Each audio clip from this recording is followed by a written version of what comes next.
कश्यप जी।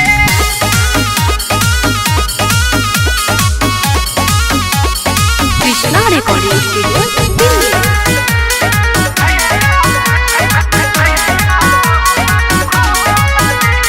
नेता की विधायक की गुंडा हटे रील के बनो ताटे बाधा जानू तोहरा हो दिल के। अरे का करी अरे बड़ा दुख बा। नेता की विधायक की गुंडा हटे रील के बनो ताटे बाधा जानू तोहरा हो दिल के।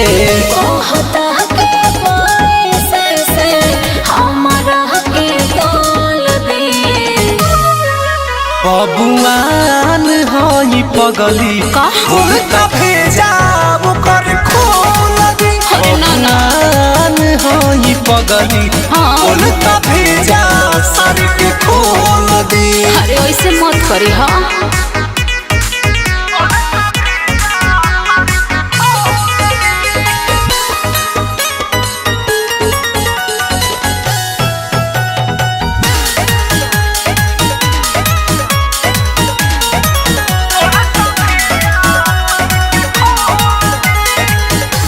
हमरो तबाटे अपराधी वाला रोल हो हरदम राखी सोना लोड पिस्तौल हो। अरे खाली धमकावे के बा। हमरो तबाटे अपराधी वाला रोल हो हरदम राखी सोना लोड पिस्तौल हो।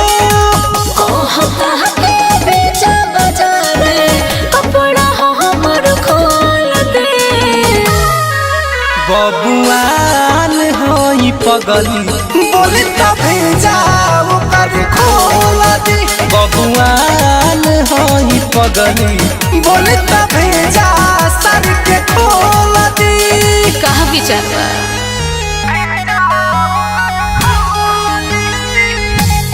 कश्यप जी।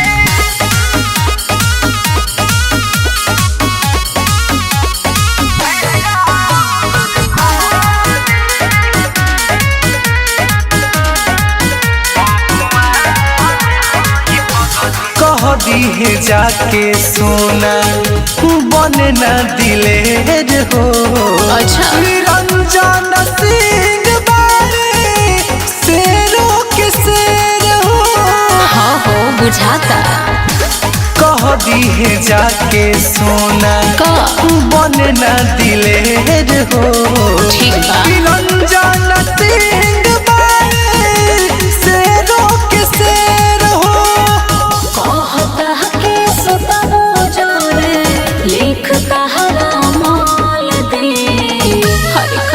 बबुआन होई पगली बोलता भेजा वो कर खोल दी। अरे ना ना होई पगली बोलता भेजा सर के खोल दी। अरे ऐसे मत करी हाँ।